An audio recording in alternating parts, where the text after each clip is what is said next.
কি চলছে?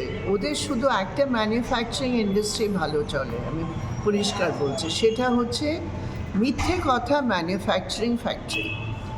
যদি পুরো দেশে একটা ফ্যাক্টরি যদি চলছে, সেটা হচ্ছে মিথ্যে কথা তৈরি করার ফ্যাক্টরি।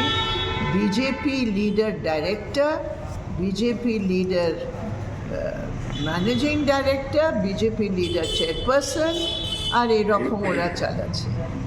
কেন যদি আপনি দেখবেন এত মিথ্যে কথা বলছে বিজেপি, দেশের যা অর্থনৈতিক পরিস্থিতি আছে, বিশেষ করে গরিবদের, আদিবাসী, দলিত, শ্রমিক, এখন শ্রমিক 12 ফেব্রুয়ারিতে ইন্ডাস্ট্রিয়াল স্ট্রাইকে যাচ্ছে।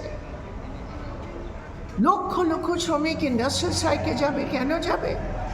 কেন? লেবার কোডে যা অধিকার ওরা পেয়েছে, লেবার কোড শেষ করছে।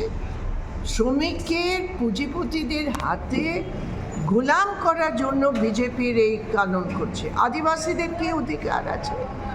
আমরা এত লড়াই করে ফরেস্ট রাইটস অ্যাক্ট করেছি, এখন ফরেস্ট রাইটস অ্যাক্ট শেষ করে বিজেপি করছে।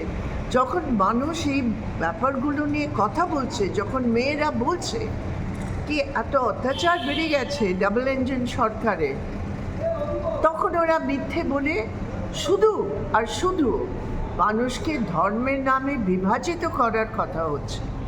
আপনি হিমন্ত শর্মার কথা শুনেছেন?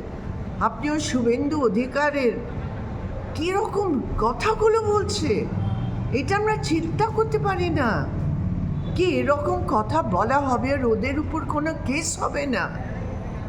প্রত্যেক বিজেপি লিডার যা স্পিচগুলো আছে, তাতে যদি সত্যি কথা বলা যায়, ওদের শুধু একমাত্র জায়গা আছে, সেটা হচ্ছে জেল। জেলে ঢোকা উচিত। কেন? ওরা সংবিধান তো মানে না।